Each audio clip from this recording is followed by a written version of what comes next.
The scoreboard said victory, 31-6. The Cleveland Browns crushed the Miami Dolphins in a blowout that should have had fans celebrating all night long. But instead of joy, there was fury. Instead of cheers, there were boos echoing through social media. Cleveland didn't celebrate this win. They revolted. Because while the defense dominated and the special teams executed perfectly, fans saw something the final score couldn't hide. Another nightmare performance from quarterback Dillon Gabriel. It wasn't just bad, it was infuriating. 28 rushing attempts, barely over 100 passing yards, no explosive plays, and zero confidence. Every drive looked cautious, predictable, and lifeless. And right there on the sideline, helmet in hand, jaw clenched, stood Shedeur Sanders, watching, waiting, ready. Within minutes of the final whistle, Browns Twitter transformed into a war zone. "We won despite Gabriel. Not because of him," one fan wrote. "Play Shedeur now," shouted another. Those posts didn't just trend, they exploded. Over 2 million views in hours. This wasn't about one game anymore.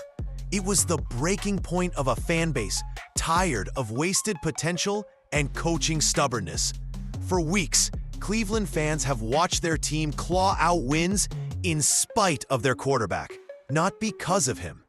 The defense is elite, the roster stacked, the window wide open. But the man holding the football seems determined to close it. And while head coach Kevin Stefanski defended his decision, saying, "We're winning football games, that's what matters," fans saw through the illusion.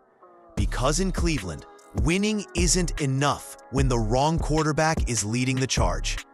The scoreboard might have declared victory, but the fans, the players, and even the analysts knew the truth.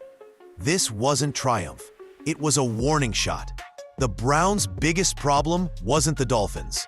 It was their own refusal to unleash the one man who could actually take them to glory, Shedeur Sanders. At first glance, Cleveland's 31-6 win looked like domination. The defense was unstoppable, the special teams flawless, and the scoreboard screamed control from start to finish. But the truth behind those numbers was far uglier. Browns fans didn't see a statement win. They saw a cover-up. Dillon Gabriel's stat line told the real story. 14 completions on 27 attempts. Barely 147 passing yards. 0 touchdowns. No spark, no rhythm, no confidence. It wasn't a quarterback leading a victory. It was a passenger along for the ride. The defense carried, the running backs salvaged, and the offense somehow limped to the finish line despite Gabriel's hesitation. Every time the playbook called for aggression, he checked down. Every time a receiver broke free, he looked away. And there, standing just feet away, was Shedeur Sanders, the name every fan was chanting before the game even began. Helmet on, focused, ready, and yet benched. The image became symbolic, the future of the franchise waiting in silence while mediocrity stayed under center. The scoreboard said Cleveland won, but to anyone watching closely, it didn't feel like victory. It felt like delay, like a team postponing its rise by clinging to comfort. The Browns didn't beat Miami. Their defense did. And the one man who could elevate them further was still stuck watching from the sidelines.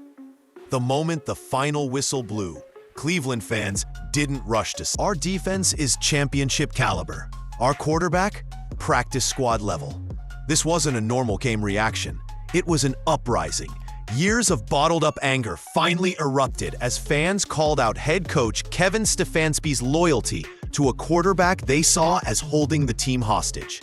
Memes mocked Gabriel's conservative checkdowns. Side-by-side comparisons with Shedeur's college highlights went viral, and Cleveland media personalities joined the chorus, saying what fans had screamed for weeks: the Browns are wasting an elite roster. What made this rebellion different was its unity. Usually, Cleveland fans argue among themselves, but this time the message was clear: play Shedeur Sanders. From casual fans to die-hard season ticket holders, everyone knew the truth. The Browns weren't chasing greatness, they were settling for survival. And while the city roared online, the locker room started to feel the tremors. Because when an entire fan base demands change this loudly, even the players can't ignore it. Behind the scenes, the tension in Cleveland's locker room is reportedly reaching its breaking point. On paper, the Browns are 8-3, a record most teams would envy. But inside those walls, frustration is boiling. Multiple veterans have allegedly voiced concerns, questioning how long the coaching staff can keep defending Dillon Gabriel's underwhelming performances. One offensive lineman reportedly told a teammate, "We win big, but Shedeur never gets a chance." How does that make sense? Another veteran, fed up after the Dolphins game, supposedly muttered, "The defense is playing lights out while the offense looks scared." The message is spreading. Players know Shedeur is ready, but Stefanski refuses to admit it. Defensive players are the most frustrated. They've dominated week after week, creating turnovers, shutting down elite offenses. And yet, watching the offense waste every advantage. One defensive back even vented privately, "We hold teams to 6 points and still can't trust the offense to close it out." It's becoming more than a quarterback issue. It's a leadership crisis. When players start questioning decisions internally, it signals one thing: trust is eroding. And once that trust cracks, no amount of wins or press conference spin can fix it. The Browns may still look united on camera, but behind the scenes, whispers are turning into conversations. And those conversations could soon explode into reality. By Monday morning, Cleveland's quarterback controversy had gone national. Every major sports network had one target: Kevin Stefanski. On First Take, Shannon Sharp didn't hold back. You've got Shedeur Sanders sitting there with leadership, accuracy, and swagger. And you're forcing Dillon Gabriel down our throats like he's Tom Brady? Stop it. That's coaching ego, plain and simple. Stephen A. Smith doubled down, calling Cleveland's situation the definition of self-sabotage, while undisputed Skip Bayless labeled Stefanski's loyalty career suicide. Even local reporters, usually cautious about criticizing the organization, joined in. One wrote, "This isn't about one bad game. It's about wasting a championship roster because the coach refuses to evolve." Social media turned the criticism into a movement. Hashtags like #FreeShedeur and #FireStefanski trended nationwide. Analysts posted side-by-side comparisons of Shedeur's college highlights and Gabriel's checkdowns, exposing the gap in confidence and playmaking. The difference was glaring. One played to win, the other to avoid mistakes. For the first time, Cleveland's coaching staff wasn't just facing internal doubt.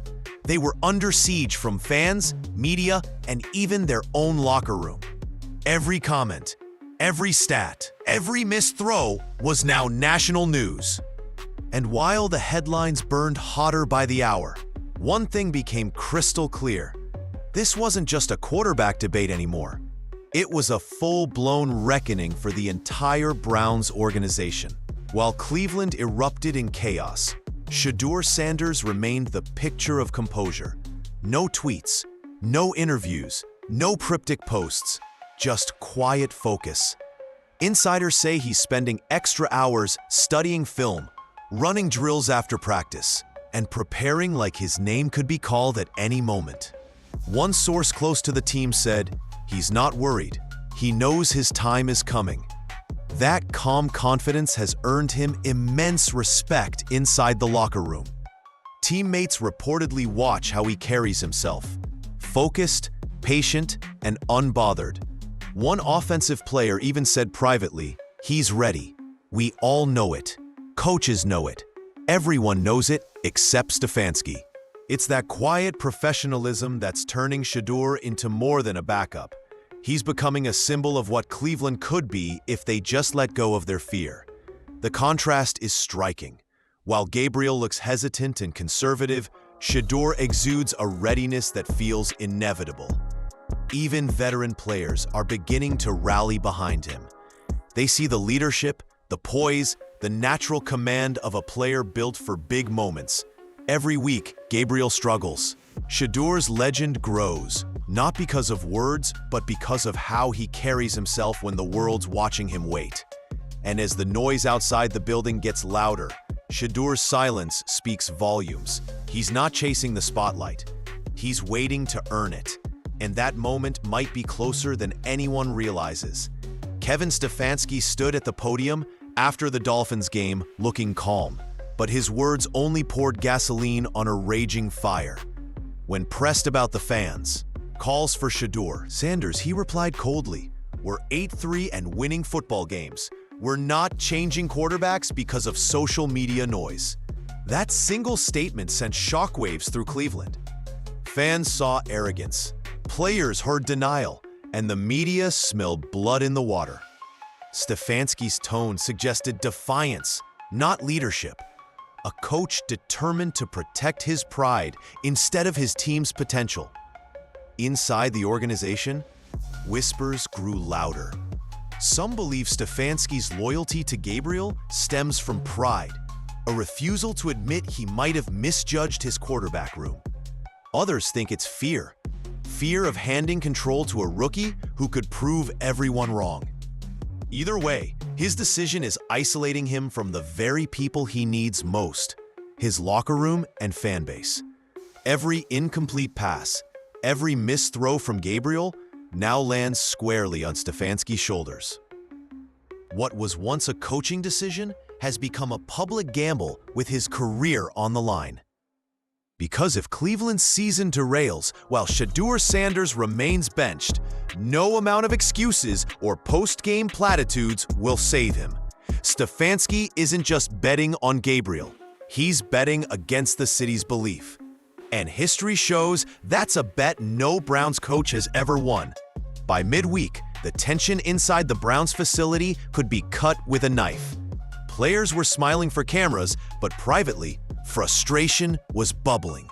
One veteran defender reportedly muttered, "We're busting our tails every game, and the offense keeps playing scared." Another source described the locker room as split down the middle, those loyal to the coach and those quietly rooting for Shedeur Sanders to finally get his shot. Meanwhile, outside the stadium, fans were done being polite. #StartShedeur protests began trending in downtown Cleveland. Posters reading, "We're winning in spite of Stefanski," popped up around the city. Sports radio shows turned into open therapy sessions, with callers venting about wasted potential and fear-driven coaching.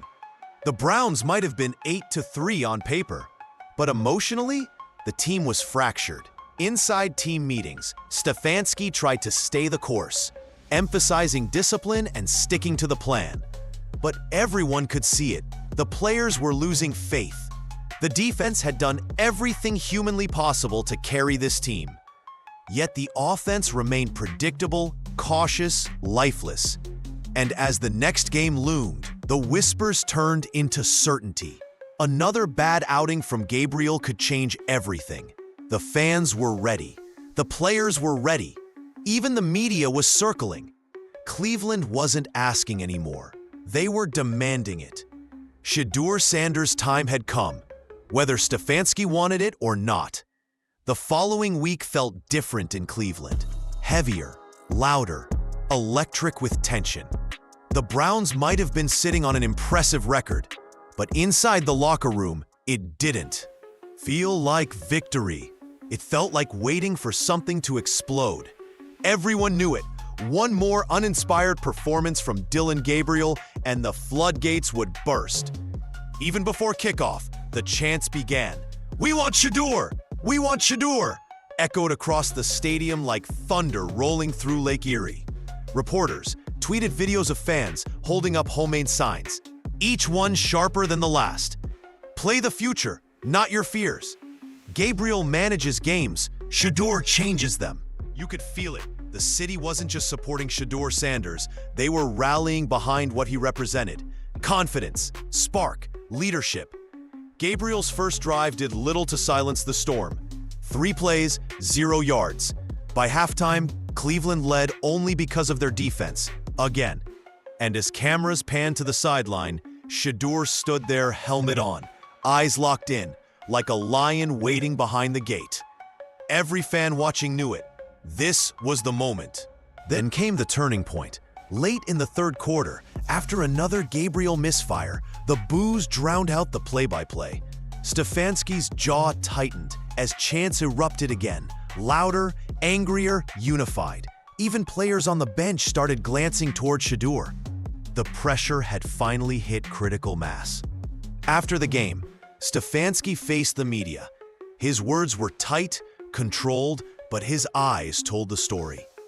"We'll evaluate everything," he said. And that was all it took. Within minutes, social media exploded.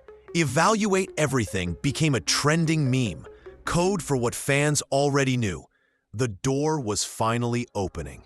For weeks, Cleveland had begged, shouted, demanded. Now, the tide had shifted. The question wasn't if Shedeur Sanders would start, it was when. And when that moment comes, it won't just change the Browns' season. It'll change the entire culture of a franchise, finally ready to stop surviving and start believing.